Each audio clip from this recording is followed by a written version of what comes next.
With that, can I get a motion to accept the consent agenda? Well, Kathleen had her hand up. Would you like to second? Okay, so all in favor of accepting the consent agenda? Well, I should note that no. Wendy and Sophie can't vote because you guys weren't at, you haven't been sworn in and you weren't at that meeting. So can I get yeah, Cody's online. Cody gave a thumbs up. Okay, so that passes 6-0. And with that, we will move to the swearing in of new members.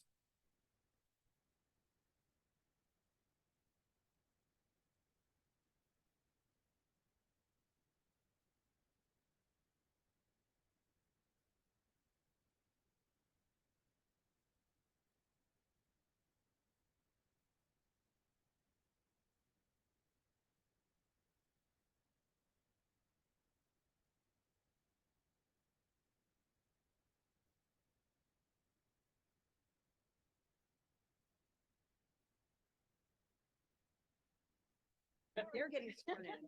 You're getting re-sworn in. They're getting sworn in, right? Okay. Everyone, please raise your right hand. Do you solemnly swear that you will support the Constitution of the United States and the Constitution of the State of Connecticut, and that you will faithfully discharge, according to law, your duties as a member of the Board of Education of the Town of Greenwich to the best of your ability, so help you God? All right, congratulations.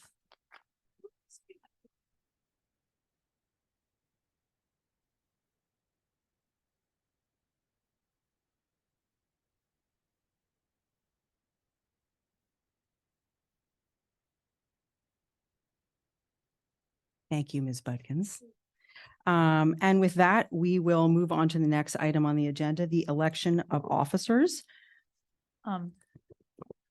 Yes, Ms. Stowe? I was going to say, I think that we should maybe table this to the next meeting unless there's any disagreement on that.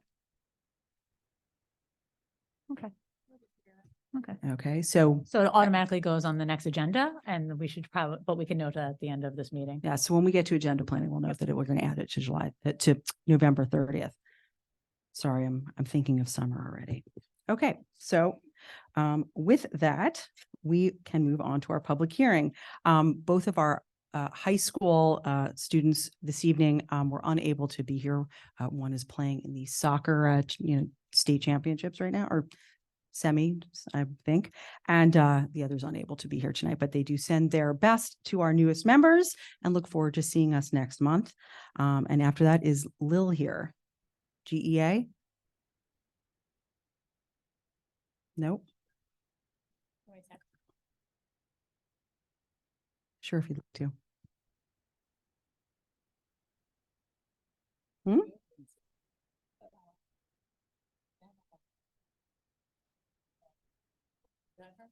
Yeah, I can reach out in a second. But while we're waiting to see if Ms. Perrone is available this evening to come speak, we can move on to PTA Council comments. Joining us is the president of PTA Council, Mr. Fisher. Is this on? Is it on now?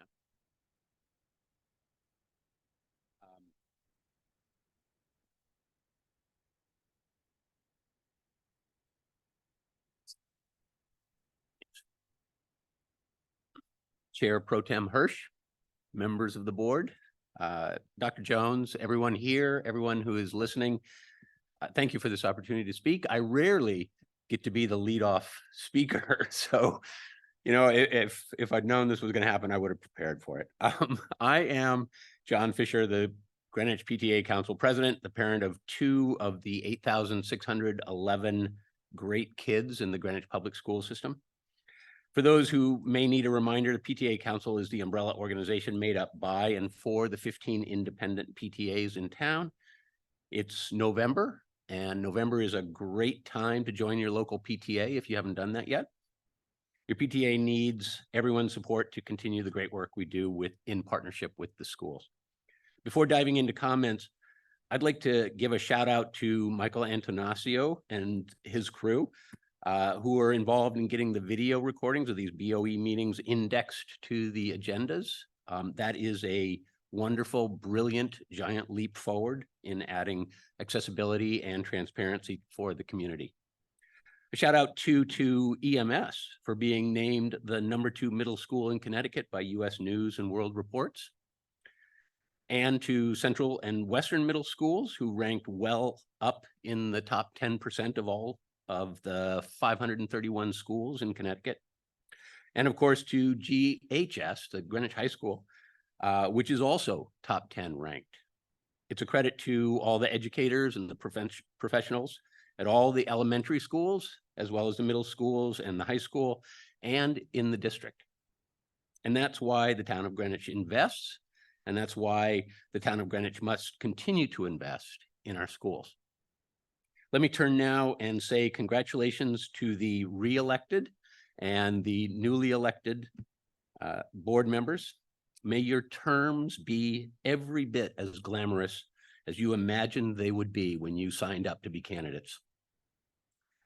In our comments to the board members who retired at the end of last term, we celebrated that the BOE has been the shining example of a functioning board in the town of Greenwich, largely due to the collegiality, collaboration, and consensus among the board, even when there are differences of opinion. We look to this board to continue that fine tradition. There is no elephant in the room on the agenda today. The special ed update and the discussion is important. The special ed program and the special ed professionals need and have earned the continuing focus and support of this board and the district. But it is a light agenda tonight. We get it. To quote the wise words of Ms. Kowalski in our last meeting, when we were talking about the school calendar, let's face it, they're not doing anything on the first day, getting back into the swing of things, and then you come back and you are ready to go.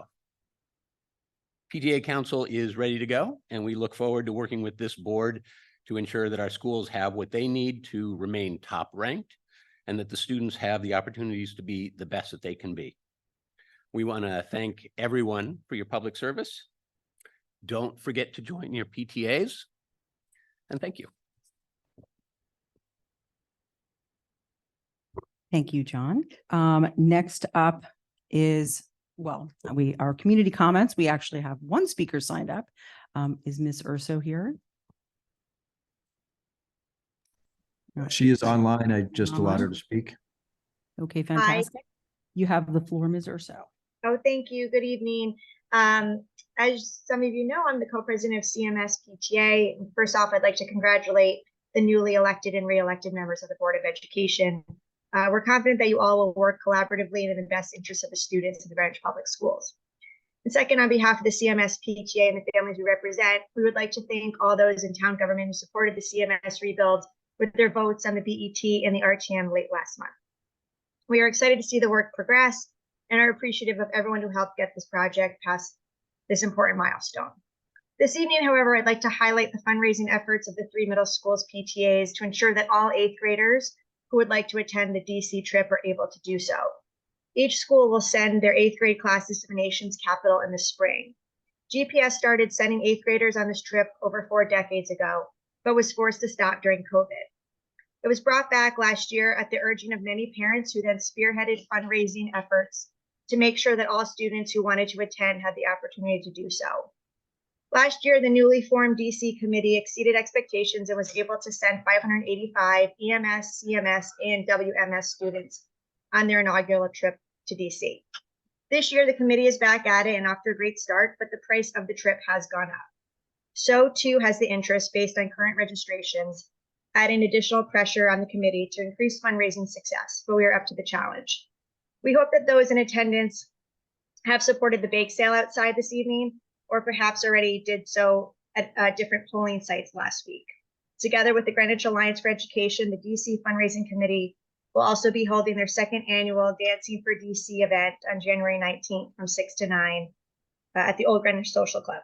It will again feature a live band and cash bar and will be open to the public. Please keep your eyes peeled for information coming soon on that. In the meantime, for anyone who would like to donate to the 8th grade Washington, D.C. trip fund, there is information on the Greenwich Alliance's website, as well as the 3 middle schools PTAs websites.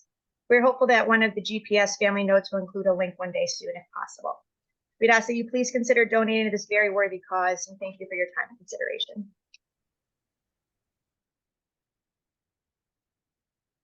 Thank you, Ms. Urso. I know Ms. Perone said she was trying to log on. I don't see her on quite yet. So, when she logs on, I can ask her to speak then. On to the next agenda item, which is the superintendent's report. Thank you, Chair Hirsch. Just a couple of notes tonight. First of all, we were in front of the BET last evening for our interims.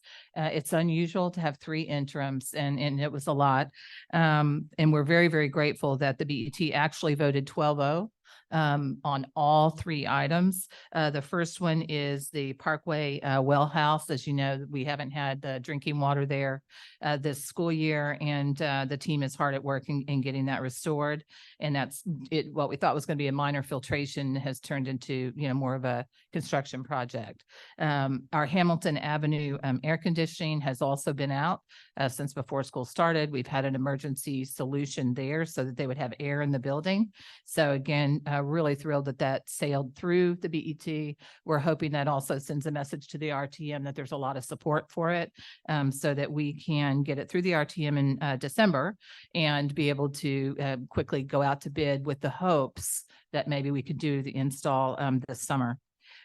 We also had a special education, which included several different items for an interim, not only for outplacement, but also, as the board is aware, an unanticipated legal cost that the town legal has passed to the school district. I think there's going to be more discussion about how that really should be managed during the budget cycle. But again, we're just grateful that they passed that. I do want to mention Veterans Day. Some school districts are not in school on Veterans Day. In Greenwich, we do have a school day.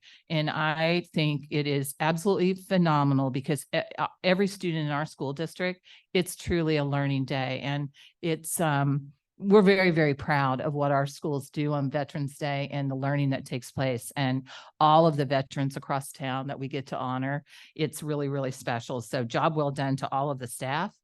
The other thing I want to mention is that about this time last year, maybe a little later, we were talking about the mandatory swim class at the high school, and how we had heard from parents for many years that it was stressful for a lot of students that either have body image issues, or, there's students that really couldn't swim and they were in the pool with people who were on the swim team, and it could be intimidating. And we made the choice to make that optional this year. We still had about 50 students, but when you think at a class size of 600 or 700, I think it kind of spoke for itself that maybe it was one of those traditions that it was okay to let go and listen to the families. But we made a commitment to put in a water safety program, but to do it much earlier so that we're catching children that don't know how to swim. So we started this week with our first water safety program. It's aimed at 4th grade. We've partnered with the YMCA. They've been so supportive. The students go to the pool. They do a whole water safety course. They're also assessing at that time. And the staff are obviously there with the children on who can't swim, so that we can then follow up after the water safety course and be able to help children get into swim lessons. And we do have scholarships available for that as well. But it's a real concerted effort to help children learn to swim earlier, not waiting until, they're freshmen in high school. And often they're a little bit intimidated to even try to learn to swim. And last but not least, I know that Mr. Watson is just over the moon to have an assistant facilities director. And so Joyen De La Rosa is here tonight, and I'd like to say hello to Joyen. Joyen, you're welcome to come up and shake hands if you'd like, so they can put a name to your face. You're going to be very, very busy, as Mr. Watson has probably already told you.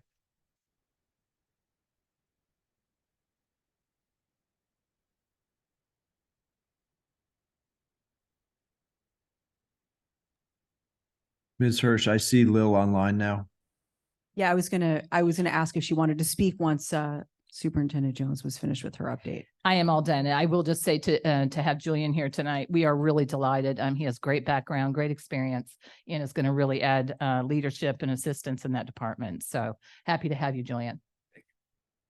So I don't know if Lil wants to speak, but Ms. Perone, we can elevate you and you can give your remarks if you would like. Thank you.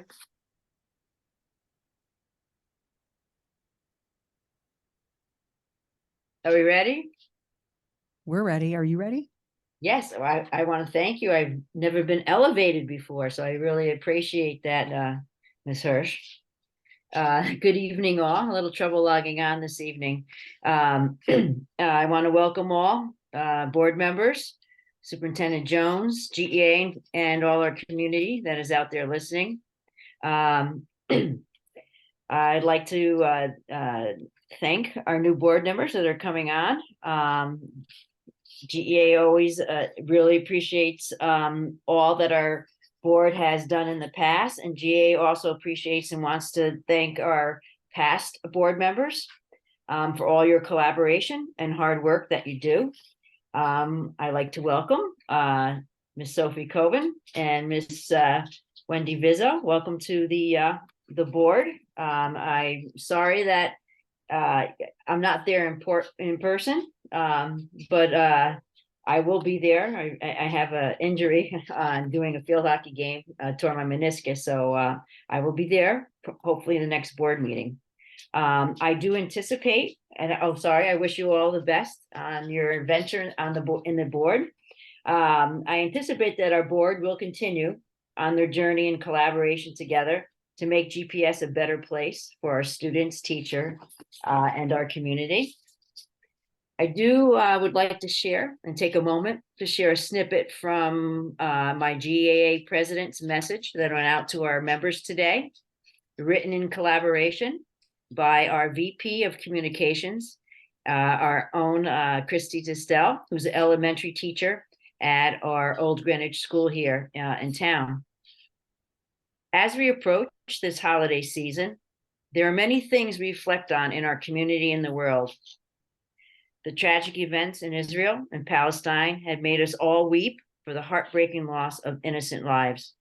We stand in solidarity with the Jewish community and all who are suffering. GEA supports zero tolerance for hate and anti-Semitism in our school. We stand for peace, dignity, and acceptance for all. We are here to support all our teachers and all our students. And as we move into our holiday season of thanks, I'm thankful for all the good that our Greenwich community brings, our Board of Ed, our administrators, our teachers. We are very fortunate and very lucky to live and work in this community. And may we all have a great Thanksgiving, and let's all just spread goodness and pay it forward. And thanks. Have a great Thanksgiving, everyone. Thank you. Thanks, Lil, and happy Thanksgiving early to you as well. Hope you're feeling better after your field hockey incident. All right. Thank you. Next up, we'll be moving on to reports of officers, committees, and liaisons. Does anyone have which committee would like to start? Ms. Stowe? Just a quick update on the Greenwich Alliance, which is probably quite relevant because Turkey Trot is around the corner. So for those of you that have not signed up, which includes me, please do so. It's always a good way to work off those extra pounds from turkey dinner. And of course, it's helpful because the schools compete with one another. Also, it looks like it's going to be, and that's also the Saturday after Thanksgiving, which I think you all know, but it looks like the trivia thing that, they've always done with COVID had gone online, and they continued that tradition. But it looks like this year they're actually going to come back and make it in person, which I think is great because I know I always liked it in person. I think the tentative date for that is March 1st, but keep your eye out open for that because I think it'd be great if we could all put a team together and participate. Mr. McCanty, Anthony? So I second the idea of the BOE trivia team. Oh, you Lots got of fun. We shall see. Okay. Okay. I'm recruiting. Okay, I'm not automatic.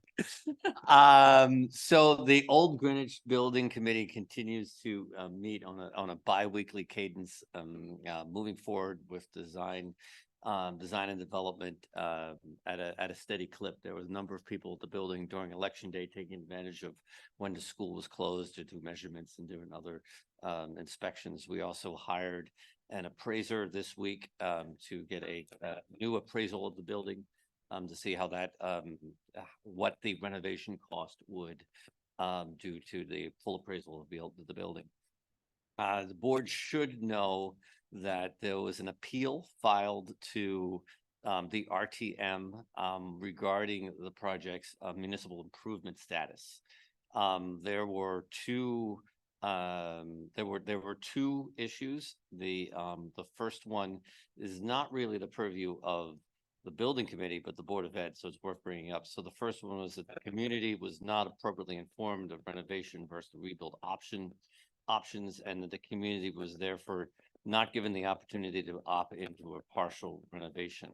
Obviously, the building committee feels strongly that this is not the case. Obviously, as the Board of Ed, long before my tenure, the Board of Ed discussed this at length, going all the way back to the master plan development in 2016 and 2017, and in a full feasibility study that was done before and during COVID. So I think this objection, we would argue that this objection is bogus and not in keeping with the work this board has done over the many years to support the project, and would suggest strongly that the RTM dismiss it. The second, that the safety of the students has not been transparently addressed with the community regarding a partial renovation of a 100-year-old building. I spoke last meeting as to why I personally did not believe that was why I felt that was a baseless claim. I still think it's a baseless claim. Obviously the building committee is following all safety guidelines and steps on the way towards developing the plans for the building, and there is nothing that is out of the ordinary or untransparent about the safety procedures and the phasing that's going to be developed in this stage of the process. So all this is going to the RTM next month. There is a question of whether, particularly the first one, is in legal order or whatnot, because it's not really an objection to MI, but really the board's process. But regardless, that's where we stand today. Thank you. Are there any other? I think Karen's- Ms. Kowalski? I just had a couple of questions. So what's the purpose of doing the appraisal, and how does that benefit the board or the real estate, I guess, for which the town owns? How does Yeah, that work? There was a question about how about insurance, with the significant renovation, what that might do for the cost of the whole building. So the actual fee was $3,000 to get it reappraised. So we thought that was a reasonable appropriation of building committee funds to get a full sense of what the new value of the building would be for insurance purposes. Okay. And I just want to double down on your one point with respect to the rebuild versus brand new construction. And we did take this up in feasibility. And I think I was on feasibility in 2000. Because I want to say that was probably at the beginning of COVID, because I remember taking those meetings from the backyard while we were trying to do it remotely, because we couldn't do anything otherwise in person. And I agree. We had at length discussions about the difference between, and this board has talked about it, but putting the board, doing a full renovation versus doing an entire rebuild. And I would just drop the footnote there that, if we were to do a full rebuild, we would be facing similar issues as we are to CMS, because a lot of things get grandfathered in when you're not tearing down a new building, and there are added expenses to that, which we would not otherwise incur. And I just wish this issue would go away. Okay. Does anybody else have questions for Mike about OG? No? Okay. And you have another committee report? Come on, bring it. Meanwhile, work continues in planning the Research Ed Conference, April 6th. We're excited about that. This is going live tomorrow is the registration site for Research Ed. If that's, I didn't check this evening, it might be live right now. So it's very exciting. People will be able to register for the conference, which is April 6th. The first committee planning meeting is Monday. Sophie Coven, our new board member, is on the committee with me. To plan for a full day of learning for anyone interested, staff, students, anyone interested in coming, the people coming from all over the country. It should be a lot of fun. You'll see a press release now that the registration is live. We'll be able to send out the press release and see people coming in. Wonderful. Are there any other committees? Ms. Costin?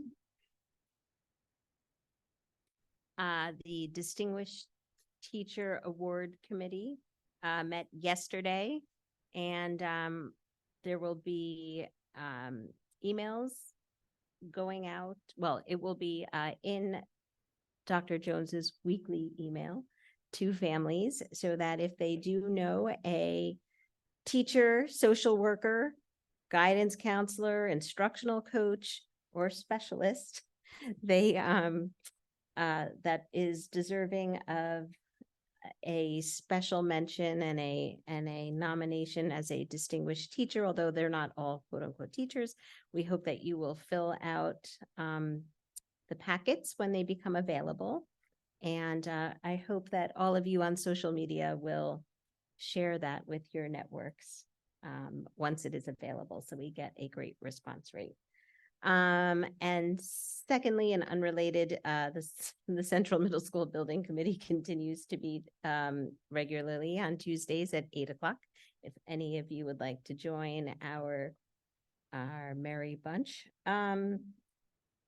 One of the items I have been repeatedly asked about is, why is geothermal on our agendas again? Considering the committee did vote not to proceed with geothermal. There was the possibility of a grant, and that is why it has become a discussion item again. This week, we discussed the impact to the project of looking at going back to geothermal as an option, but there were budget and schedule impacts to doing so. So the committee has not yet taken up the matter for a vote, but we did get our pencils out to sort of understand what the impacts to the project would be. Yes, Ms. Hirsch. I guess the question would also be is, if you guys are taking up that discussion, does that then change? Do we have to go back for MI if you guys revise your decision? My suspicion is yes. I don't know, but considering that would be a change to the site plan, which is separate from the MI, it's possible. We have not addressed that yet, but that is certainly a consideration. And one, I don't know that, I don't know if we're just too far down the runway. In my opinion, we are, but it would be certainly a monetary consideration also, because there would be a redesign of the current systems that we have already planned for. There is a schedule impact, which also has a monetary component, and there is the expense of a bridge system, which would also need to be considered. So it is a bit of a can of worms that is currently open, but I'm hoping we can resolve a lot of the questions regarding geothermal and give the community some assurances that we're moving forward without all of these open questions very soon. Well, I suppose the budget impact information would come after seeing if we would also need a new MI if you guys are going to go forward. And do you know what kind of impact it might have on the fields, current and future? So the issue with the field is that the geothermal wells would need to be dug where we are currently sitting, because this would be the field. And when you have the students moved into the new school, you would need a bridge system before the completion of the wells and the fields are done. So the bridge system would heat and cool the building while the students are in the new building, and the geothermal would be dug and the hookups would go. I think it adds a level of complexity. I've emailed the board about this previously earlier today, because there are currently utilities also where the geothermal wells would be dug, and hopefully we have a good schematic on where those are, because you wouldn't want to dig a geothermal well into your sewer line or into any other existing utilities. So again, I think the possibility of a grant is mighty interesting, but I think we have a lot of other considerations to weigh before we are anywhere near certainty on that. So we have early days. I know Ms. Kowalski had her hand up, and then Mr. Mercanti Anthony. So I appreciate that we've had a long dialogue back and forth this week on this particular issue, and you and I do see very much eye to eye on this. So I just want to make sure I'm clear. So the grant for which we're potentially seeking that'll cover the cost of the geothermal wells, will that grant cover the cost of what you just, and forgive me, I wrote down quickly, the additional piece for changing the construction plans in order to revamp for the geothermal, the cost to slow down, we would have to slow down the process to redo for the geothermal, and the potential impact on MI, which would also slow this down. And as we learned earlier before a vote about a month ago, that this project is costing us in tunes of about $300,000 a month. Would that grant cover any of those costs? I can't see how, but I cannot state with any certainty that we would, number one, be eligible for such a grant. I don't know what the likelihood of the grant would be. I don't know the amount of what the grant would be. There is so much that is unknowable that I almost didn't even want to give this report tonight, but I wanted to be fully transparent about what is going on in our committee meetings.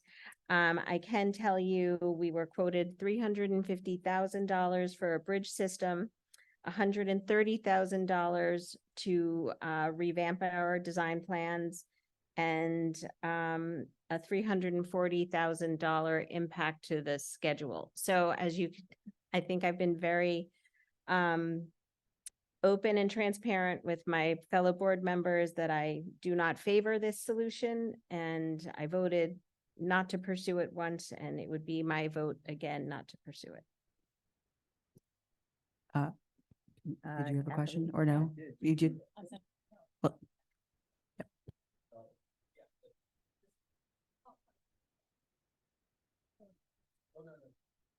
We got I got the emails out of order this week, and we got a very strongly worded email from Dan Watson about cautioning us against, Dan was cautioning against geothermal in general. I'm assuming this is, I don't want to put words in your mouth, Dan, I'm assuming this is in relation to this conversation at CMS. Well, I think the conversation at the BET occurred because of our interim request to replace the geothermal system at Hamilton Avenue, which does not work. But Dan, you're not keen on this either. Did you see his email? Right. I know. That's why I know I'm not putting him on the spot. But you don't think this is a good idea. I do not think it's a good idea.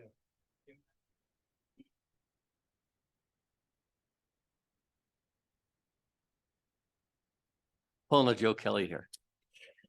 Yeah. He's gone, right? I don't think it's a good idea in our present condition with our current staffing. It just doesn't fit our model. I am not against geothermal as a system. I think it's a wonderful system if it's, and I keep saying this, if it's designed right, if it's procured right, if it's installed right, if it's managed and operated right, it's great. I can only control two of those things. And obviously, we didn't do a good job at Hamilton Avenue. So that's why that particular email or that particular letter was in reference to Hamilton Avenue. So. Ms. Stowe? I think I'm just going to sort of say what Dan was saying. I mean, I generally am, I think geothermal is a wonderful system, and I know people have been putting them in their homes even retroactively. I've seen a lot of old homes where people have actually dug wells later. So while I know we want to sort of lay all the pipes and do everything right from the beginning, recognizing that we're at a place where it could bring us more costs, that we're unsure of things, and it could slow us down in a process that already has been slowed down. And we have, we really need to complete this building sort of within 5 years. I mean, it sounds like this entire board is sort of saying move forward without it. I mean, does anyone want to take a sense of the meeting? Because I sense that your building committee kind of needs that. I think that's a great idea. If you would like a sense of the meeting, I think it's a wonderful idea. I was just going to say that, Kathleen. Let's do a Yes, I sense of was the going to meeting go with a because I third. think they're wasting so much time. Point of order. We should, since we have two new board members, we should explain what extent of the meeting is. Okay. It's not an actual like vote, but it's a direction. Because in fact, we probably, a lot of times you have to take multiple reads on a topic, but I'm sensing that we're all actually on the same page here. And since our Central Middle School cannot be slowed down any further, I'd be very happy for us to sort of give a message to the building committee that we're behind them. Additionally, we haven't been asked for a formal vote by our building committee because they are in charge of doing a lot of this work, but it is our project ultimately. And so we're giving them our sense of direction from that perspective as well. I am As a here sense to of the be your meeting. voice. Okay. Do you want me to put it, do you have, Do you the- want, We could say something like, it is a sense of the meeting that the Greenwich Board of Education does not support the installation of a geothermal system for Central Middle School. I mean, it could be very simple. Sounds good to me. second, all in favor? Yeah, that, she write that down. I was typing it, yes, which is, so Okay, Cody?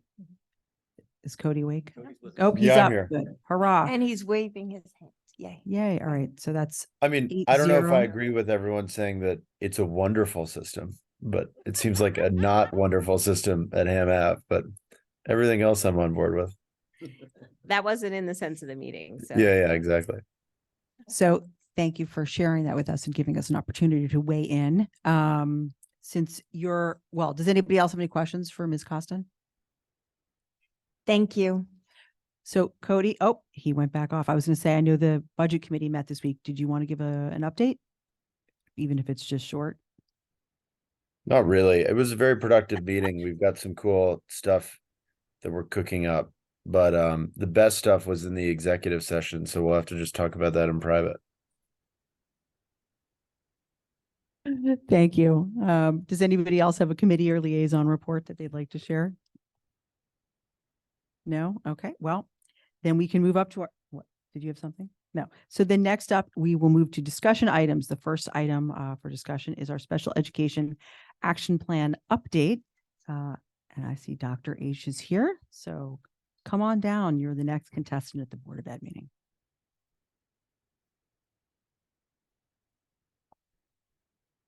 Good evening, everybody, and welcome to our two new board members. For tonight's meeting, I did resubmit the presentation from the September update, one to help acclimate our new members to the committee. And there were a few follow-ups from that meeting. One was a more detailed explanation of the progress on the action plan, which I did include in that presentation. So for each of the 28 recommendations, there is an outline of the different activities that we're doing. And so that document was included in that. And I also want to just follow up from a couple of questions that came from last meeting about the SEAC recommendations from last year. And I wanted to say we are in progress. And one of the big ones from the behavior committee was actually about trauma-informed care. And this year we have been working with CES, which is our RESC Alliance, to do some trauma-informed care with training with our social workers and our school counselors. And they did session 2 today. And we're also doing a version of that training with our school climate, our district-wide school climate committee. And that started this week as well. So we are addressing those recommendations. That was a big one that took care of the behavior, the school climate, and looking at some of the MTSS in terms of behavior. So that's something that we're doing. And then really the last 6 weeks since I was here, a lot of time has been spent working on the budget, both the interim that we went in front of the BET last night and was very happy to have a 12/12 approval, as well as working with Dr. Jones for our fiscal year 25 budget, so that we can make sure that we have the things in place to keep our action plan going and to continue the implementation and working toward that. So I have a question, and we talked about this previously, but I realized that the interim that we've gone in for is increased costs to the district for additional children coming into our district and additional outplacements. But you've done, and your team have done a lot of work in connection with the upgrades to our special education program that were given to us by the deep dive that we had done with our outside consultants. And one of the questions that I had posed there is, what are the cost savings that we're seeing by the implementation of those programs, right? There was ideas in which we could retain students within the district as opposed to sending them, outplacing them into other districts, which obviously saves on tuition and busing, et cetera, as well as implementing other programs within the community so that we could address those needs. And I realize it's not an apples to apples comparison and saying, okay, we're making savings here, so our cost in special ed should be going down. I get that. But I think a helpful component to all of this would be to understand, where are we seeing savings? Like, what is that dollar amount in comparison? They're going up for a different reason, but they're coming down for all of the reasons for the work that we've done. And that's one element and part of the story that we don't have that I think would be really beneficial here. I think there's two areas that we can see the cost savings. One, we do see it in our settlement agreements, in that we have parents who are staying within the district. They're not unilaterally placing their students. They're saying that Greenwich Public Schools can provide the services to students. So I think that is a real positive move, but that's also a cost saving. So even though our interim our settlement agreements and our out-of-district placements come out of the same pot of money, but they're separate. So in the financial report that Blaze provides, we break it out. And so you'll see that even last year, our settlements were below what the budget was set at, but in combination with our added district, that's where we were meeting our threshold in terms of what our budgeted amount was. Our added district placements overall are less in numbers. The cost may be not going down, partially because the increase in tuition, it has been 6 or 7%, but some of them have gone up about 14% as well. So while we have a lower number of students, the cost for those placements are still going up. So you don't see, like you said, apples to apples, you don't see that, but we can definitely see through the number and the types and what schools. So, us putting in place our teachers and training and reading and being able to provide reading support have definitely made a difference in being able to provide supports and services to our students, as well as our unique learner program, and as well as some of the behavior support we have at our middle school to provide support for our students. Anybody else have any questions? Do you want first? Yep, hit it. So hi, Stacy. Thanks. I realized that you were just here 6 weeks ago, and maybe that was, we probably had a bit of an oversight when we scheduled this because we're watching the video and I said, I this thought seems you just familiar. liked me coming up all the Well, time. always. The video seemed, that video seemed familiar. So I guess when you come back, later in the year, and I was thinking about what metrics can we, and can help us in moving things forward. And I think we mentioned one, and I think we have to think about careful how we calculate it, how we report it out. But I do think it is helpful to see where those cost savings is the wrong term, but where, if we can put a quantitative value on the folks we're retaining because of our new programs and how we're servicing them here, and how that is not only saving the district money, but more importantly also servicing the students more appropriately. I think that's an important metric for us, at this point, because we're a little we're mature in the audit implementation process, right? We've gone through, we've implemented a lot of the recommendations. Some of them we're still working on. I think now it's time to pivot away from just making sure that we've got our different boxes checked and making sure that we've implemented the things on the audit, and then the metrics that are necessary to see how our system working, and how are these, now that we've implemented these things, how is this improving outcomes for kids? So I think that's the other thing that we want to start thinking about, how we're reporting, and connected to the strategic plan, I am consistent, but in connected to the strategic plan and our work around students meeting their stretch goals. I think it's important for us to see, when we look at our classified students, what percentage are they in meeting their growth metrics, and how is that changing? I think that's something that I think these reports need to start focusing on.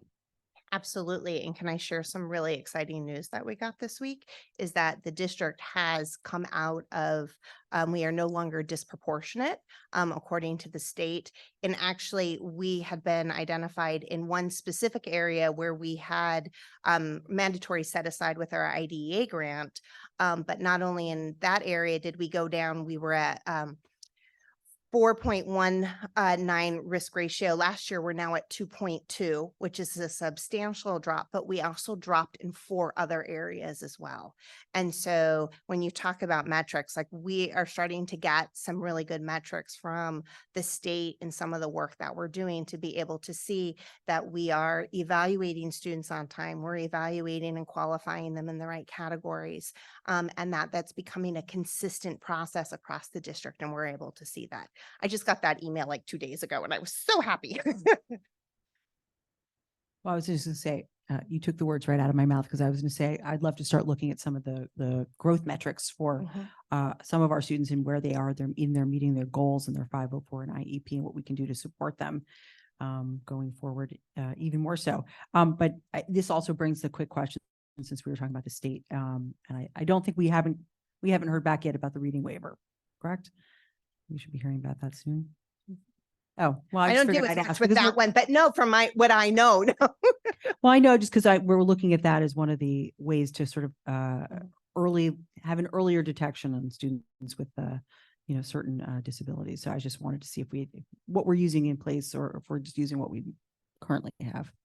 Well, we've started using it. So not only are we using the progress monitoring with DIBELS with the K3 all students, we're doing DIBELS K5 with all special education students, and especially in 4th and 5th grade for students who have reading goals. And where this is really important is that we have been progress monitoring for a number of years with programs. So if you're doing Wilson, you might be doing the WADE, which is their specific progress monitoring. And it tells you the student is making progress in a program. But what DIBELS is allowing us to do is to be able to say, now, are we closing the gap? We're having a measure that is an ongoing measure 3 times a year, that we can actually take a look at that data, where the data that we were previous looking at was only coming out at the triannual. So every 3 years, when you would give a Woodcock Johnson or a Wyatt, you'd be looking at that standardized score and hoping that it was going up to show that we were closing the gap. We now have a measure that we can actually look at that in the area of reading. So I'm really excited about that, because we've spent a lot of time training our teachers in reading programs and giving them the tools to implement the reading.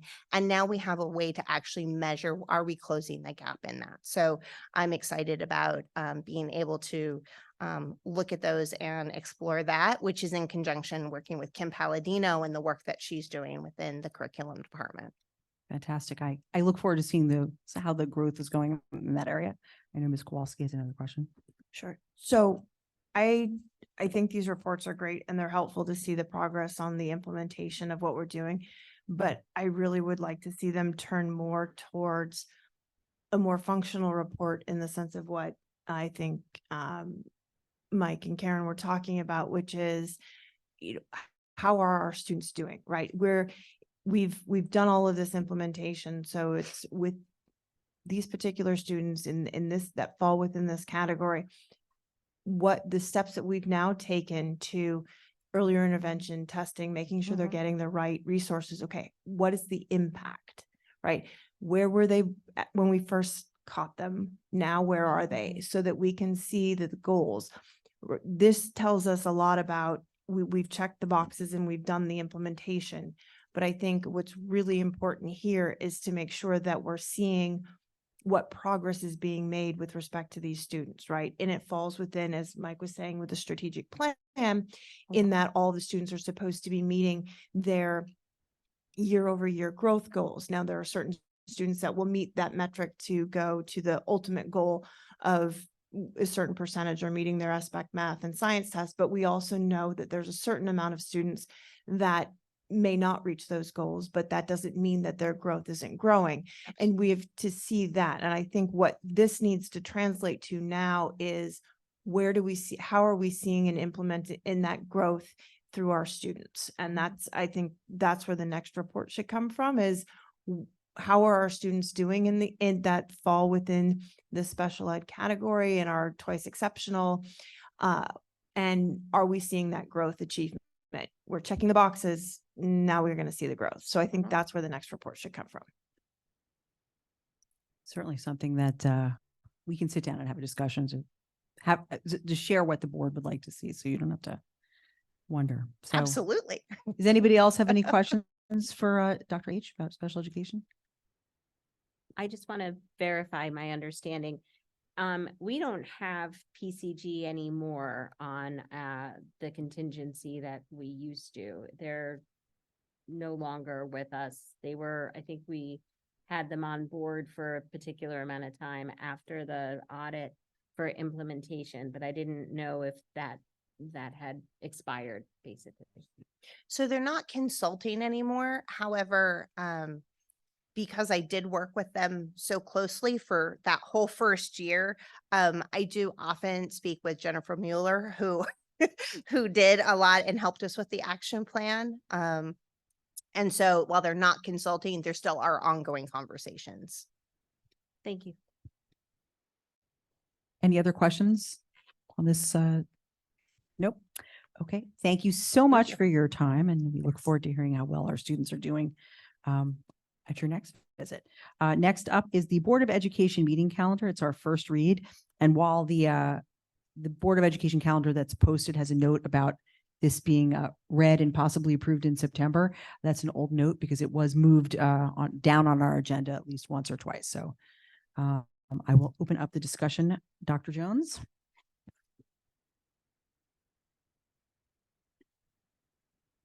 One aspect I want to go back and just check on this calendar is I was just thinking about this meeting and how light the agenda is.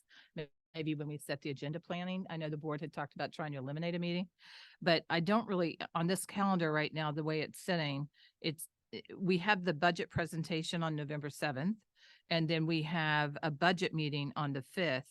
I'm not sure at which one of these other meetings where we're going to put the hearing, because we do have it noted as business. So it may be that we'll want to take one of those meetings and turn it into an actual budget meeting. And I believe we added that this year so that we had plenty of time for the board to discuss the budget. I don't know if anybody had an opportunity to kind of dig in, if you guys have any specific questions. Ms. Stowe? I do. I know we discussed this last year, Dr. Jones, and I'll raise it again, is years ago, we used to rotate the schools that we would have these meetings at, and I found it helpful because you kind of got to know each community. I know that we're now limited by that because then you can only stream, right? But we can have the back and forth that we do here, which is extremely valuable, as seen tonight by not only Cody being able to join, but of course, even some of our, some of the community members. Having said that, I just want to revisit it because I do think that there's something that's been lost a little bit with not going to, you know, Riverside one day and Old Greenwich the next. And even sometimes we make our way to Parkway, because you do learn a little bit about each community that way. So just our thoughts on that. And I think I may have said this last time that I'm certainly, I think when you're out in the buildings, you learn so much about what the school culture and climate feels like, and they're all a little bit different. But I would love to do more school visitations where you can come during the school day so you actually see what's really happening. And I'm happy to work on a schedule for that. And board members could sign up for what buildings you want to go and visit. That may be more productive, where the principal can show you around the building and you can actually see everything that we build into the budget, see it in action. And I'd be happy to do that. If that, you may get more out of that than you would somebody just speaking. Alternatively too, I know that Joe tried to incorporate it a little bit, but we can have them come to us, right? A principal, rotate a principal at every meeting or something along those lines. Yeah, I was to say, I loved being able to go to the different schools. It was what I was going to bring up, not just having to see their culture in the school itself, but the communities and the students coming to welcome you. It was really lovely. And you know, generally the PTA and the school principal would have a welcome, and you'd learn a little bit about what's going on in each of our schools that way. And I think it's a nice opportunity, not just for us as the board, but members of the community to know that we're, you know, there as well and sharing. Mike? I'm looking at the meetings in September. One of them, I'm assuming one of the retreats is the capital retreat. Is that what It mirrors what we did this year. Yep, exactly. Right. So like what do you know offhand which is which?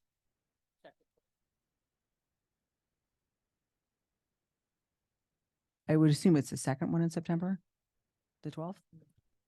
So the first one is just a retreat. The second one is capital, and then the October 17th retreat is then achievement. Is that?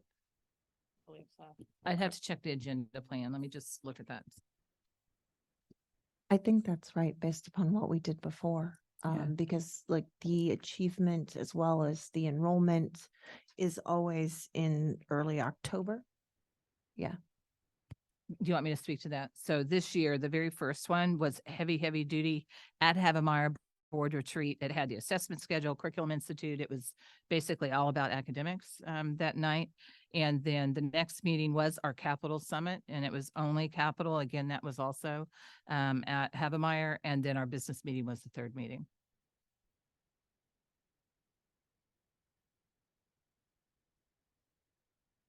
Does anybody have any other specific? I have a question, Question? and it's for Dr. Jones. That September meeting, that first meeting on everything academic is a very lofty meeting. And so I'm just wondering, does that work for your team in connection with its timing? Based upon just summer coming back, and I realize everybody, they work during the summertime, but is that the right place to have it? And would it make sense actually to kind of spread it out a little bit? I can certainly ask the team between now and the next meeting. However, that we have a lot of people that come to that meeting that don't come to all of our board meetings. So I try to be thoughtful of how we plan for their schedules as well. And they start working on that in the summer, start getting prepared. Mr. D'Amico has a very set schedule. And so it is a lot on one night, but I think it works really well just because you hear from the whole team. I was actually going to just ask specifically, you know, our October 17th, which we usually focus on for achievement. And I don't remember if it was this year or if it was last year, we were waiting still on data from the state. Is that it's not too early? We're going to have our, you know, metrics and state metrics by then? Because I remember at least one year we were right on the cusp. Right. Really, up until the last year or two, we would get them really late. But the state is trying to do a better job now. Okay, because I was gonna say, if we don't have that, it makes no sense to meet and have that discussion at that time. But if we will, then hurrah. Wendy is shaking her. Do you have a question? No? Okay. Oh, okay. Does anybody else have a question? This is our first crack, so, please, we can certainly take a look, send questions in, and if any other thoughts or what have you, so we can vote on it next time. If nobody else has any questions. Looks very quiet. Okay. I just have one question. So I noticed that we only have one meeting in March and one meeting in April. And not that I'm asking for more meetings, but I'm wondering if it makes sense, depending on what we put on those particular days.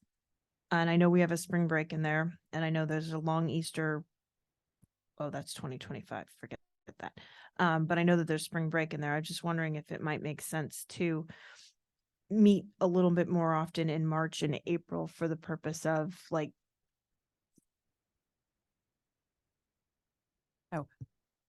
We have all the RTM committee meetings and budget meetings in March. That's why we don't meet as often. Oh, okay. It's all the, That's why it's such a blur to me at this Yeah. point in time.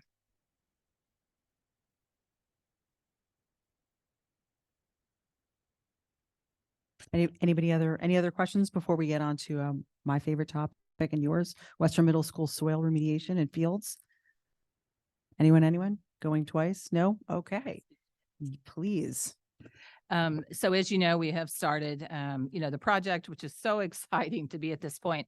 And, I'm not sure it dawned on me until like the last week or two when they were really talking about Central and the impact of fields there and how they're going to lose their fields, that we should have Western back online. So instead of running buses from west to east, at least we'll have a wonderful field on the west to get kids from east to west. So that's going to be really helpful for us. I think one of the biggest issues right now is that all of the trees were posted, which they have to be for 10 days. And we did have at least one protest and protested the removal of any of the 176 trees, which means we have to have a tree hearing. We must have a tree hearing. The tree hearing has been set for November the 30th. At 1 o'clock, we will be messaging the community, the Western community and the community as a whole, because we do need people to show up to speak to the issue. It is really important, but I also just want the community to know that we've worked really closely, our whole team has, with the tree warden. So I'm really hopeful that the plan that we have will be acceptable to the community, acceptable to the tree warden, because again, he's been at the table with us for quite some time. And while we're taking out 176 trees that are again in contaminated soil, a major project, we are replacing with 214 full-size trees. And then we have an additional 844 restoration trees. So we will have 1,058 trees replacing the 176. And I know that members of the board are very aware that the tree warden watches these projects very closely. And we usually end up doubling the amount of trees, if not tripling, when we do these projects. So again, taking out 176, we will be putting in 1,058. And at the tree hearing on November 30th, we do need people to provide public comment on their thoughts, that they are comfortable, especially people that live in and around Western, that they're comfortable with the project. That's the expectation of a tree hearing. Tony, are these protesters Greenwich residents? Or are these like people that come in from other places? No, we do have people who are very passionate about trees in Greenwich, and they really don't like to remove any trees. But again, in this situation, it's not even like, we're removing a tree because we want a larger field or something of that nature. These trees need to be removed so we can get this project done. And I think that's why, within the project, we've made a commitment, and hopefully if they haven't read the plan before they protested, then hopefully once they're at the hearing and they really understand what we're actually doing. Because I mean, one of the community members was commenting over this last few days about, like, I think it's 25 or 30 of the trees are considered invasive species, and actually bring in those, what are those lantern? Yes. And so, the thought is that maybe sometimes people don't always understand exactly what's in the plan, because things can be complex to look at online and there's a lot to see. So yes, we do have people who are passionate about trees. Karen. Oh, Laura first, then Oh. Karen. Is the objector a organization or an individual? I'm not actually sure. I think it's an individual, but I'm really not sure. I just know we had an objection. Karen, With yeah. respect to the 1,000 trees we're adding in, is that part of the budget process? Okay, so we've already got those 1,000 trees covered. Okay, that's good. correct. And then, look, I feel some sense of, I'm sensitive also to the tree removal process. Not that I'm going to go out and protest it, but just curious, what do we do with the trees once we take them down?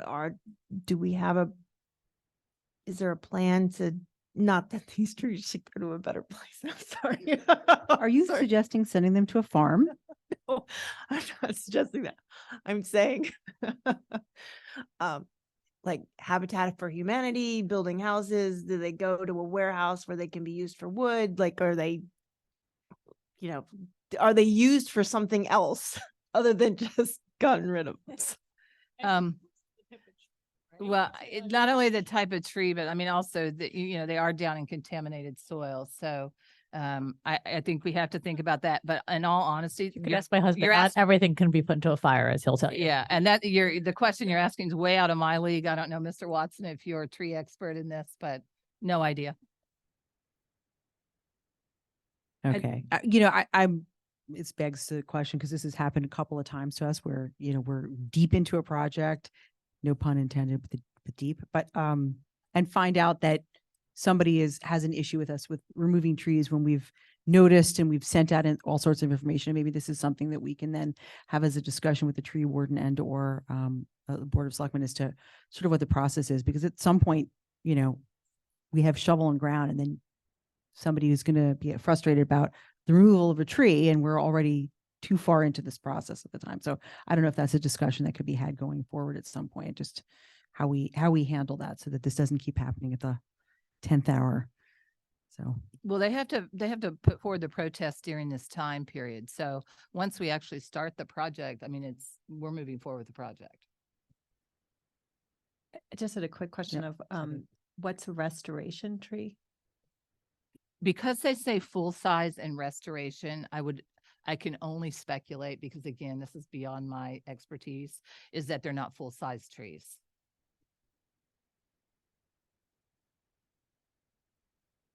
This conversation is hilarious. At least we're entertaining you. You should read the book, Laura. Now. Does anybody, I speak for the trees. Does anybody else have any questions on the Western Middle School soil? No? Then we can move on to budget transfers. Please, I know. Hello, I'm virtual. I'm behind you. Yeah, I'm here. Can you hear me?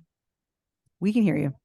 Okay, hi everybody. So yeah, transfers are just informational only for the 2 new board members. There's no action required unless you're crossing major object codes, which are like, there's the 5.2, 200s, 5.3, those are your 300s. That means that you're substantively moving from like services and 200s to your 300s, which are supplies. 100s are salaries. So if we're crossing more than $10,000, the board has to vote on that. These are all within major object code, but they're over $10,000, so they're informational only. You will start seeing as a board, we recently set up this year, we set Jen Lau's program up with its own budget code, and we transferred money from the different pockets. It's called Research. It's program 42. And you'll see transfers there, because what we're also doing is requiring any software purchases throughout the district that have student data. It has to get reviewed by Jen. She checks that it's compliant with the student data privacy laws.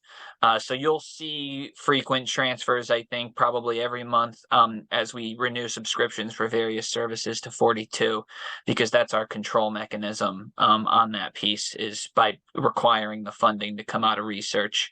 The other ones are all fairly straightforward. They're keeping funds within, just moving them technically 300s to 300s, 100s to 100s. So if there's any questions, I'll take them on transfers. Ms. Kowalski? Hi, Blaze. Thank you. Quick question on the one transfer with respect to math, where you're moving it from textbooks to non-capital IT hardware. What is that transfer? We always have a conversation about how we don't have enough money for textbooks. So I'm just curious as to why we're moving it from textbooks and what is this non-capital IT hardware? And also, by the way, those categories sound very different. So I'm curious as to how they stay in the same object code. Yeah, for the object code's pretty broad. It's 300, so it's just supplies basically, broadly speaking. So here, I don't have any more details other than that it's for iPad replacement.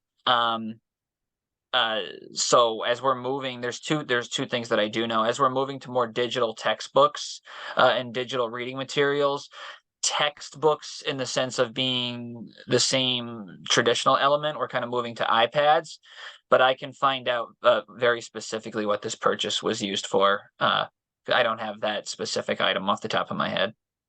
No, that's fine. Thank you. I should have emailed it earlier, but that's my question. Thanks. Anyone else with a question on budget transfers? If not, we can move on to the next budget item, which is our monthly financial report. Take it away, Blaze. Okay, so monthly financial report. We're still trying to make some tweaks, but can everybody hear me right now too? Just want to make sure my internet good. I see Laura nodding her head. So yeah, there's right now, there's a couple things. The big news is that, you heard about the interim funding.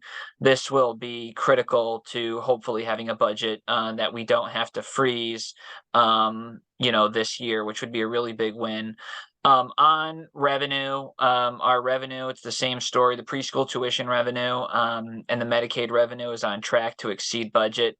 The Medicaid revenue, it's really thanks to a lot of the efforts that Dr. H has been doing to classify certain items. And that's important because we draw down that revenue to cover related expenses for those that don't know. So the software system that we use, we can pay that down with the revenue. We have some additional staffing doing more work on Medicaid collection right now, and we can also cover those with the Medicaid revenue. And then any excess revenue for Medicaid goes back to the general fund. Right now, the main structural deficit at the moment, the biggest concern has been SESS. We've talked about it at length. The interim is the critical piece there, and that should hopefully keep us on track. We're watching utilities, and specifically probably the biggest thing that you've heard Dr. Jones and I nervous about are the sub-use. We have really high sub-use this year, and we know we're already kind of under budget. We're moving funds from elsewhere in the district to cover that deficit right now, kind of setting some funds off to the side. So hoping that we should still be good, but it's something that we're watching closely. There are things that happen to we talked about this at the BET last night, and it's fair to talk about it here. We were asked by a few of the members, can we use some of our existing budget to cover some of the deficit in SESS? And just to be, for everyone here too, we are doing that now. We're moving funds. We had a para over budget, for example, over the allotted number, and we're moving funds from other areas in SESS to cover part of the salary. And we've moved funds where we had any vacancies temporarily to help cover the day subutilization, and items like that. So we're constantly moving funds to try to balance some of the other deficit potential areas right now. But hoping we're in a position where we can be stable, and really the goal here of all the activities we've been doing and the work with this board and the BET is to not freeze. Capital, We have school construction consultants is our project manager that's fully operational. They're working with Dan right now. They assigned a project manager specifically to Greenwich projects. It's going very well. His name is Bobby, and he's helping us oversee capital, of which we're executing a significant amount of capital with our team. You met Julian. We're really excited to have Julian with us. Working really closely with Dr. Carabello on school lunch right now, and out of district tuition and SESS we kind of have already talked about. So I'll just, if there's any questions other than what's in the report, I don't need to repeat it. Karen. Yeah, thanks, Blaise. So this increase in the amount of substitute compensation is concerning. And obviously that translates to the substitute increase is because we have a number of teachers that are not coming to school on a regular basis, or how do we translate those two? Yeah, I'll answer the first part, and I know Dr. Jones will want to jump in on the next part because she's on top of this. To be clear, there's two things that have happened, during COVID as part of the budget impact. The incentive during COVID that happened with all the districts having ARP funding, that's been baked in to kind of the base rate now across the whole region. And so we went from paying $110 a day to, if you work more than 4 days, I think it's, $150 a day or $160. I could just have that a tad off, but there was a substantive increase to the base pay, and around the region now, we've now seen those incentive rates be baked in kind of across the board. So pay for subs is just more expensive. And then I'll hand it over to Dr. Jones because we have had a particularly high sub use rate right now and a high vacancy rate. And Tony, you want to speak to that? Sure. And I do just want to say during COVID, subs didn't want to be in the building, because they were afraid. Just about being around so many children and, the staff, it's a lot of people in close proximity. And so we all did incentives, but now you're seeing, you've heard about the teacher shortage. Well, there's a sub shortage in the region as well. So in order to stay competitive, and especially for Greenwich, people will not commute a long ways to make less money than they can make in districts higher up the coast. And so we've had to maintain those incentives. It is $110, which is what it was originally if they just sub 1 day. So if they sub 4 days, it's $140. If they sub all 5 days in a week, it's $160. What's that per day? Yes. And that's in order, again, to try to get subs. We are seeing, I think, and from what I'm seeing right now, I get a report every day. And I started this during COVID, probably a year and a half or so ago, because the teachers, number one, would say we don't have enough subs. We're having to cover too much. And I needed to understand what the fill rate was. Was that accurate? Or was it just one building where subs don't want to go for whatever reason? So we started monitoring that generally on a Friday, but we're going to analyze this deeper. On a Friday, we might have had, 95 or 100 teachers out. Now I can see it's anywhere between 100, 120. So you've got another 10, 15 people out.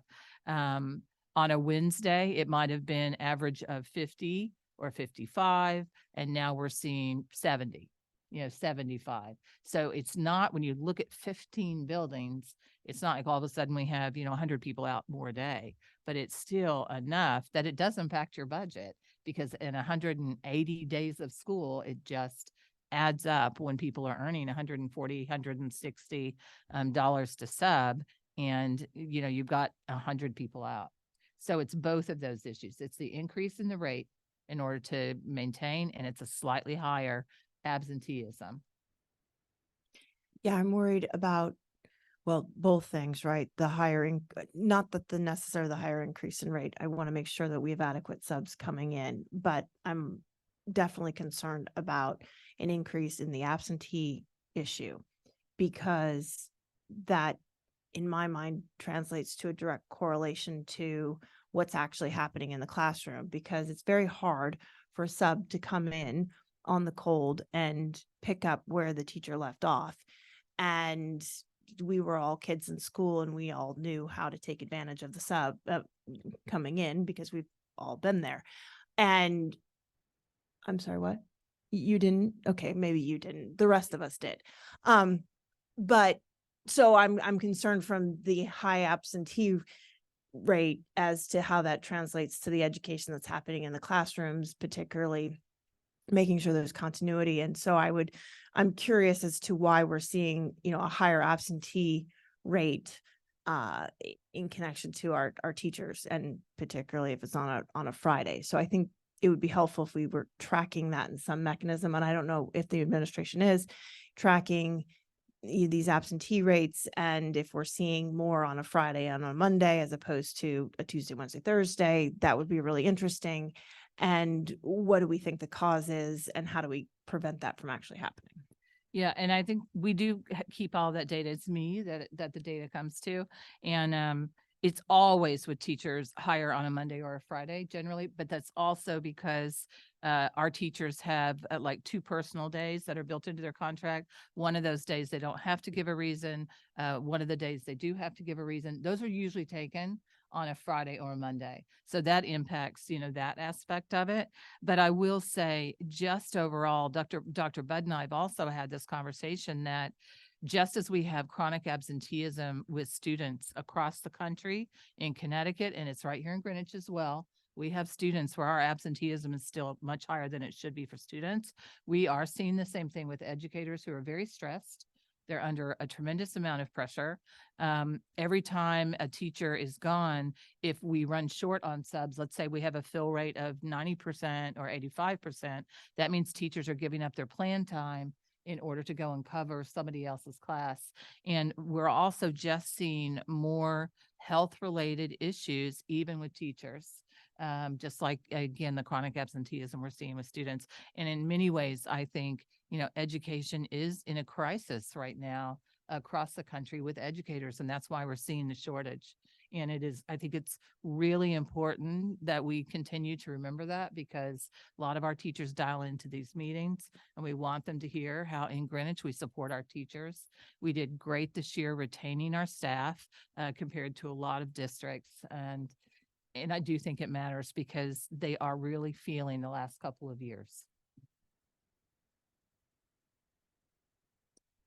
Does anybody else have any questions? Karen, did you have any more? You done? Okay. With that, then we can move on to our action items. The first is the Hamilton Avenue educational specifications. So Blaze, you're here with us for a little while longer. Want me to put it on the table? Yeah, I was gonna say, does anybody want to make a motion to put this on the table? I'd make a motion to approve the ed specs for Hamilton Avenue HVAC replacement as presented.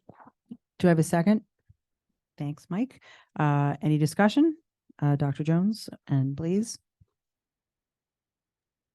Yeah, so thank you. So this is happening very quickly, but they're very specific. So the HVAC, the state, it was very well publicized, launched their HVAC grant. It's administered by DAS through the Office of School Construction Grants.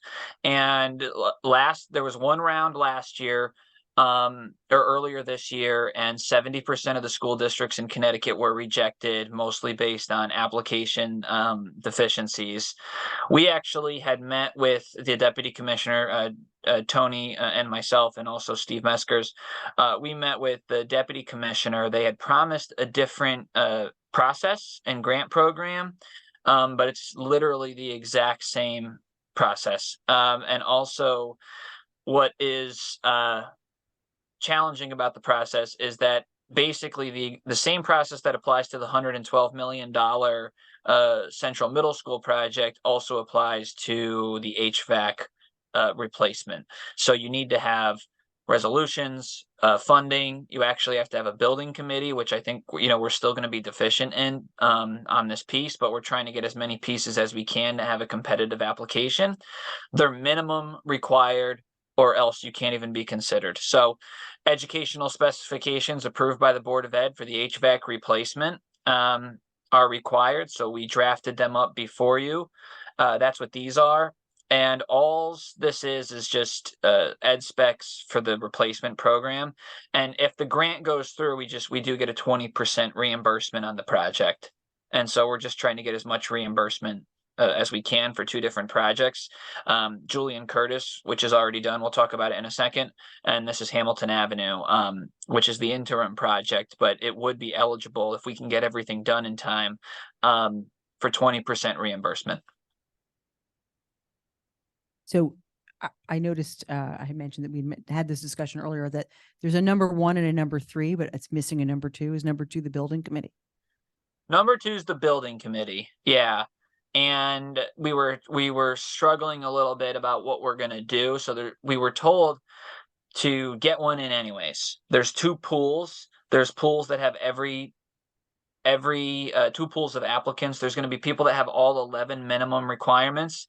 And then there's going to be the people who have, well, we'll have 10 out of the 11 requirements, for example, hopefully, if we get all the pieces together.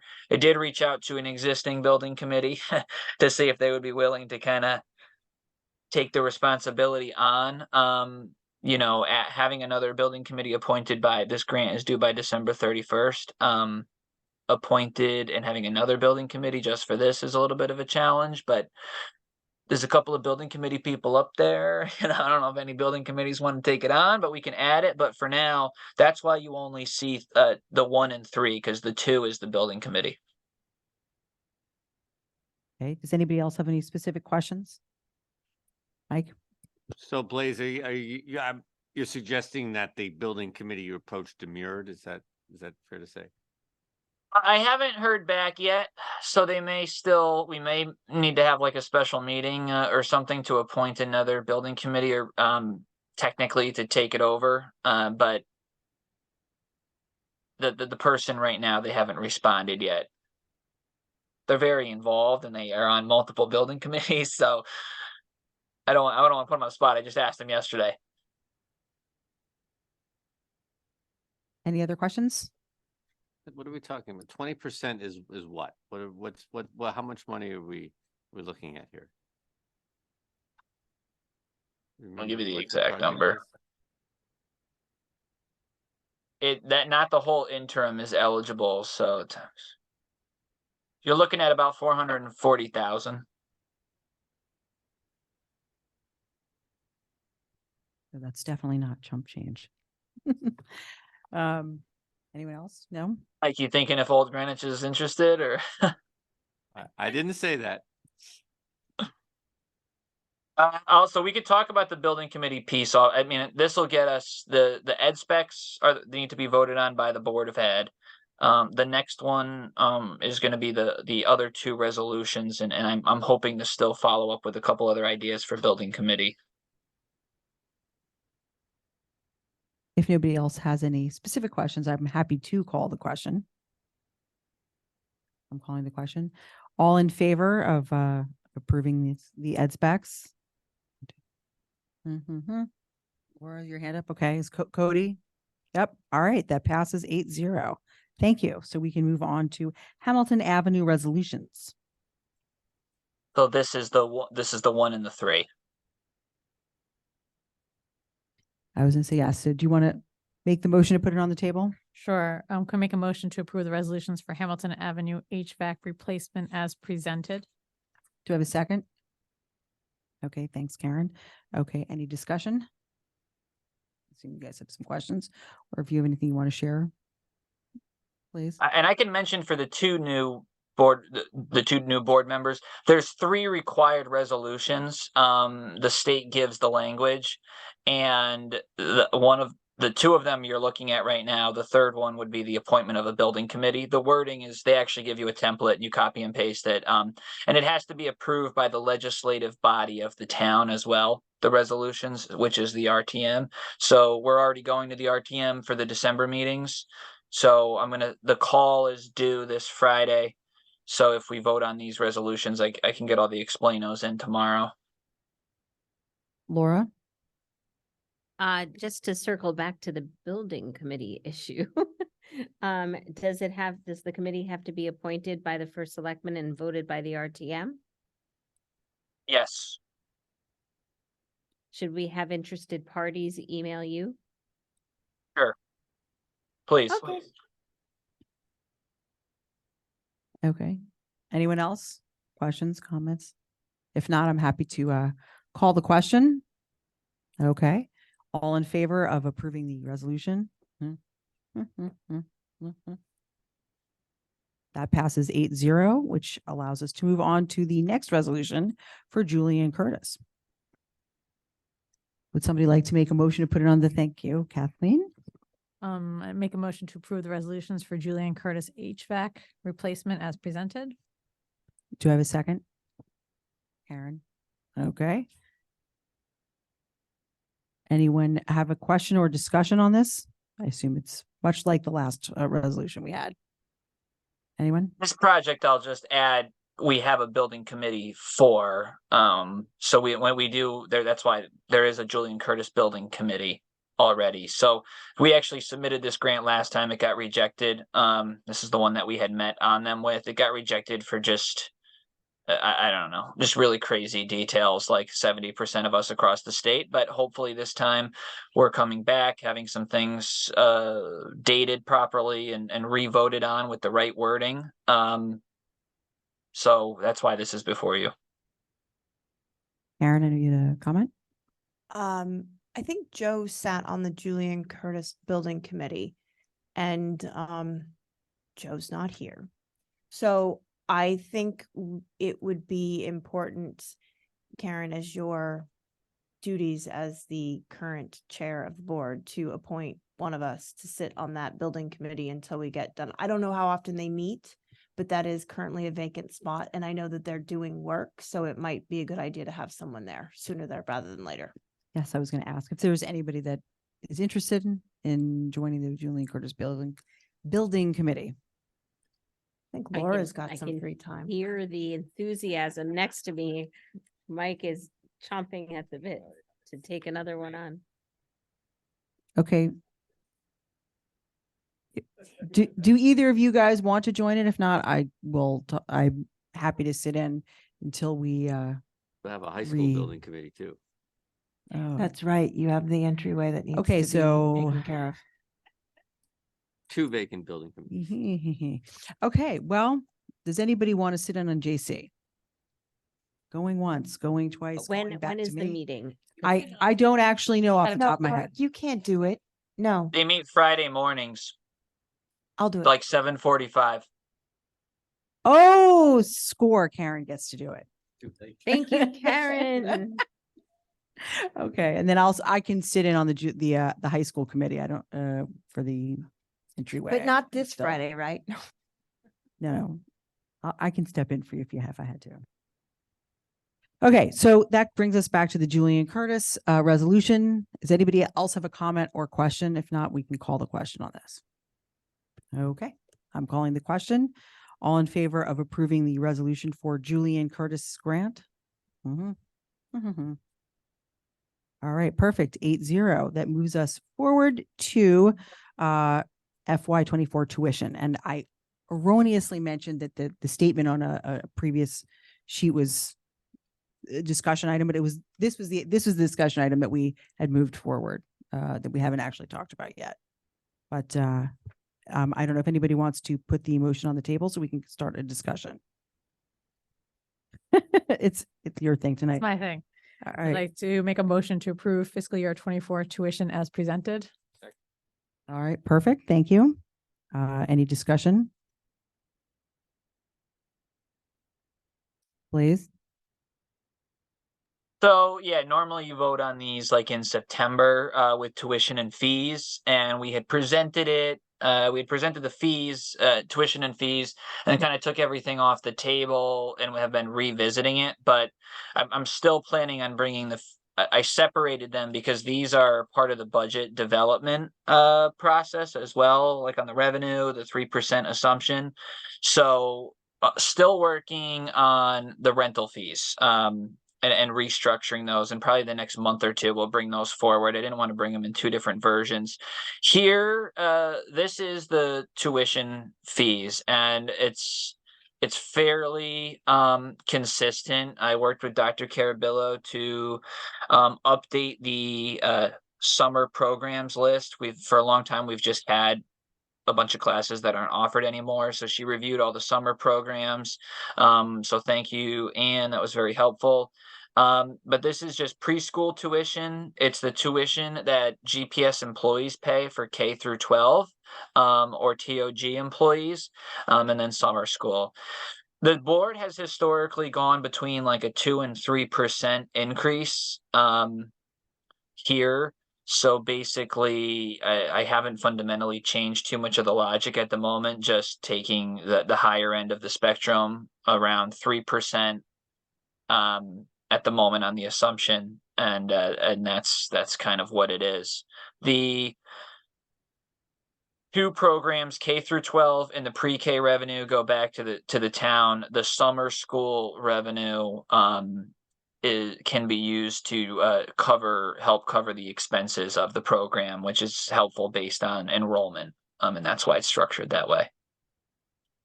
I don't know if anybody has any questions. I haven't really fundamentally changed anything to do with the fee structure yet. I think you could use it, but as part of this year, it's not done that way. Cody, I see you have your hand up. Yeah, I was gonna say, Yep. I see Cody, Kathleen, and Mike. So we'll go in that order.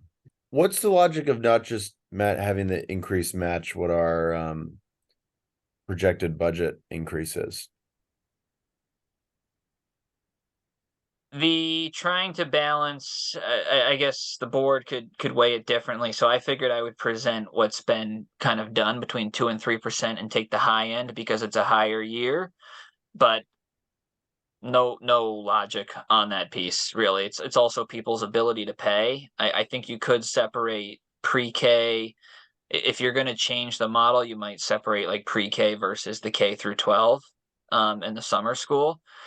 And maybe instead of the budget increase, since the 6.5% is also really driven by special ed and substitutes, you might look maybe more at one thing we weighed going back and forth on was matching it to at least the GWI and the step increases of the labor contracts, which if you do step plus GWI is probably closer to more like 4%. So that's another option as well. Maybe that makes a little more sense between the 6.5, but a little more sense than the full, the 3. It ties it to the wages. I think 2.2 to 3% has really been because inflation was so stable, and basically you could just assume 2% for years. But now we're not in that environment either. So I think it's open for discussion. Yeah. Okay, Kath. Is that Cody? Did you have any other questions? No, I mean, the comment I'd make is I would think that it should be above 3, given that the inflation environment in the is very different. So I'd be in favor of having it be higher. And I could add before we move on too, that we really could vote on this in alignment with the budget. So if we don't vote tonight, we could also vote at the December meeting, and either the budget committee or the board could also weigh in a little bit more if we want to change it. Because this, we assume in our revenue for budget 25, the 3% increase basically. So we could change it to 4, change it to 5, change it to 10, if we have a little bit more of conversation, and that will impact the revenue side of the budget as well. Sorry, Karen. No, it's no problem. Kathleen, you had a question? Yeah, actually, Cody stole my thunder. That was exactly my question, is that I really feel like it should be commensurate with the operations increase, and therefore I was going to say it should be at least 4%, but we should probably just do it in December when we finally settle on the actual number for the operating budget. Okay, Mike? We were all going to say the same thing. Yeah, that was Mike's question also. Karen? Yeah, I completely agree. I would say that it's just not high enough. Look, I know that everything is getting more expensive, but that also means that the burden is laid back, on us with respect to the budget. So I think it's premature for us to vote on this tonight, because I would actually be a no, because I don't think it accounts for where it needs to be. And I think we should take this in connection with our budget and how our operating budget, and how this would then impact that, and make the assessment on the percentage based upon where we land on budgetary costs. Duly noted. Sophie, you had your hand up? Yeah, I'm just wondering how many students there are in all these different categories. And you don't have to answer that question now, but I would be interested to see that. Yeah, we have that data. We can get that for you. Okay, thank I you. think we can't go, any probably later, and I can double check with Dr. H. I know Joe Baines had said that he's gonna come to an operational point, where I think he needs to know the tuition for the next year for preschool, soon. But I think December is completely logical and will still work. So is this If something, we plan for December. I was gonna say, so is this something, Cody, since you're here, would you like to, us to hand this to the budget committee to have a discussion there first to come back to us with a suggestion?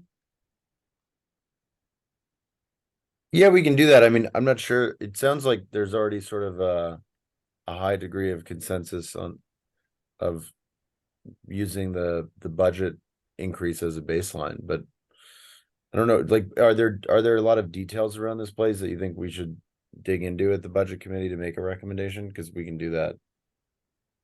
I think we'll take a look at it at the budget committee, just to give it a little more time. Maybe we want to separate some of the programs that we draw back revenue on, to cover the Okay. expenses. So that might just be the one thing that's worth doing. Great, so we'll take that up and then we'll try to come back with a unified recommendation on what to do.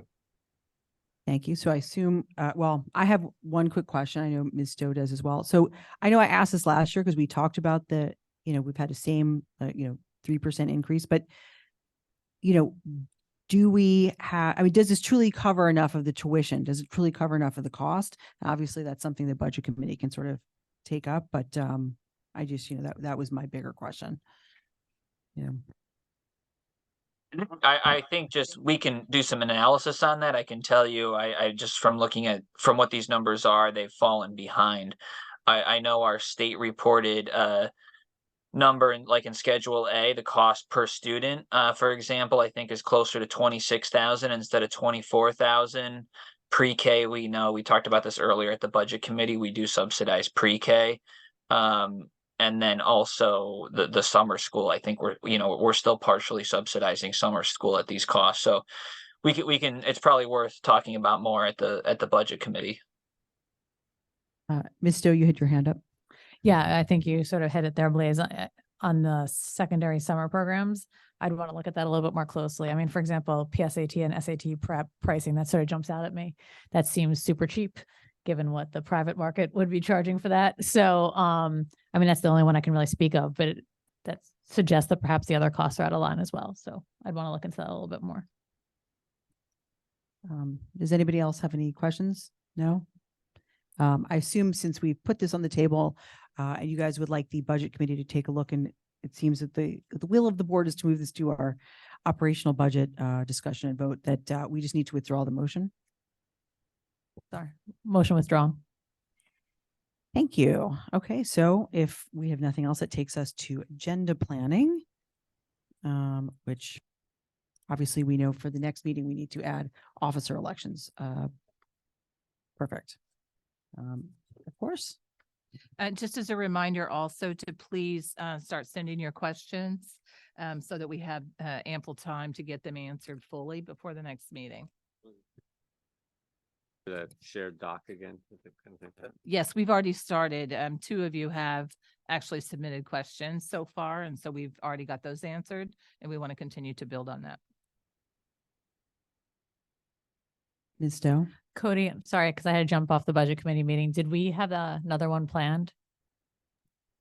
No, we'll get something scheduled via email. Sounds good. Thank you. Mike? On meeting planning, I mentioned it last time. I still think the February 8th board retreat is a good time for an academic update connected to how the achievement goals we talked about at the beginning of the year. Yeah, and I think that would be a great point to add as well for Dr. Stacy to report out on the special education growth goals being met.